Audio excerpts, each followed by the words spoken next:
Welcome back, everybody, to my annual October ranking series. This year I am counting down my 31 favorite horror movies from the 2010s. At number 22, we have a movie that I don't know if it would be on everyone's list of top 31 favorite horror movies from this decade, but I love this film. It is an independent movie that is a tribute to old Grindhouse movies, and it goes in some nasty directions. So at number 22, we have Dear God, No.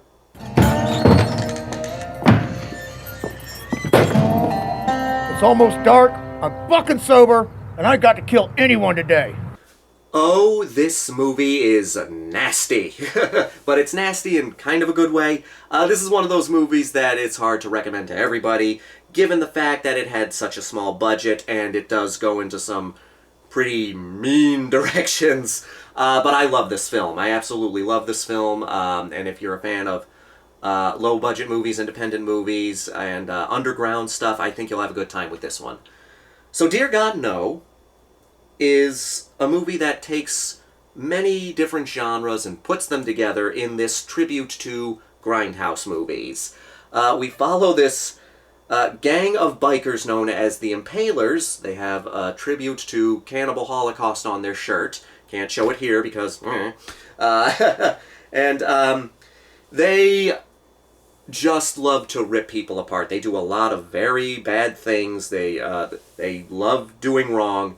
They eventually... we follow them, and we're also following this house where we follow this disgraced scientist and his daughter, who is doing experiments. And Bigfoot is in this movie as well. He's in the area. And eventually, the bikers come across the mad scientist's cottage, and it turns into a bit of a home invasion movie. Things go very, very bad. Things get very, very fucked up. And then it eventually gets to the point where Bigfoot comes into the picture, and it just all hell breaks loose. That's basically the best way to describe this movie. You have bikers, you have mad scientists, you have Bigfoot. They eventually collide, and all hell breaks loose. Best pussy ever, and hairy! Like I said, this movie is not afraid to go to some very bad territories. The movie opens with the bikers after they have murdered and assaulted a group of nuns. Now, we don't actually see that happen, but we know it happens. But yeah, that's how this movie goes. This movie does not care who it offends, and I kind of respect it for that. This is an example of how you make a movie about horrible people but make it interesting. Like, in so many movies when every character is the assholes, you're not having a good time with them, you just want to see them die, and it's annoying spending time with them.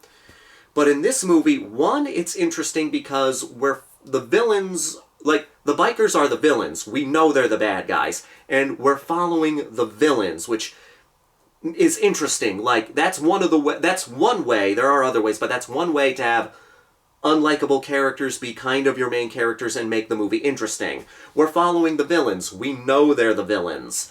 And it's kind of fun hanging out with them as villains because they just don't give a shit and they just, go on doing horrible things. Guess this is one way to make up for a lost childhood, huh, Larry? Good one!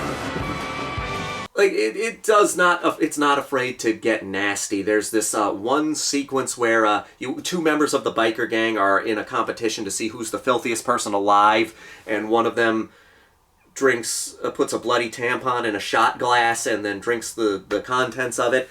But I will have to say, we all know the filthiest person alive is Divine from Pink Flamingo, so they automatically lose this competition, despite the fact that there are only the two of them in this competition. But then you have the other angle of it with the mad scientist and his daughter, and two colleagues that come to his cabin. One of the colleagues is a pregnant woman, and this is a horror exploitation movie, and we know that when you're pregnant in a horror movie or an exploitation movie or anything, you know things are not going to go well. So keep that in mind. And then you have Bigfoot in this whole thing. Now, it takes for a while for Bigfoot is sort of happening around the edges of the story as the biker gang comes to this cabin and they're all dealing with this stuff.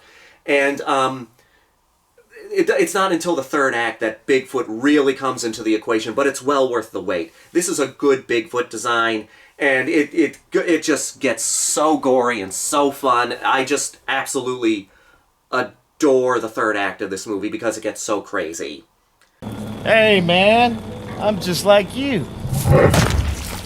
Now, there's a lot going on in this film, and it almost gets to the point where there's too much going on. Like I say, I mostly prefer, I'm a big supporter of simplicity in movies, horror movies in particular, but simplicity. I think simplicity can go a long way. I think there can be, there is an artistry to simplicity. And especially with lower to micro budget movies, there is a risk of when you do too much with that, it gets too crowded and you don't have any time to focus on any of the interesting ideas because there's so much going on in the film. It's just so overloaded that you can't focus on anything long enough and it makes nothing interesting. Dear God No almost gets to that point, but it manages to just avoid it because it knows the important things to focus on here. There is a sequel to this called Frankenstein Created Bikers, and while that is a fun movie, that's a movie that gets to the point where it does do a little too much, and it drops the film down a little bit.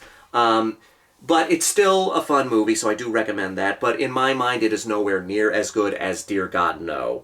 So if you're going to watch any of these two movies, Dear God No is the one to go with. But I appreciate how crazy this movie goes. You know, you have bikers, you have Bigfoot, you have mad scientists. It has, like, moments that are so fucked up and over the top that you can't help but laugh at sometimes, but then it also has moments that are so fucked up that it's really disturbing. You gotta keep that in mind. This is one of those movies where I cannot recommend it to everybody, only certain people. If you're okay with messed up movies, if you like underground movies, and you're okay with low to micro budget movies, this one's right up your alley. You know, like this is like I said, this is more for underground film fans and stuff like that. If you haven't really seen a bunch of underground movies and you're curious about checking this one out, I would recommend doing research and looking into it before going into this one.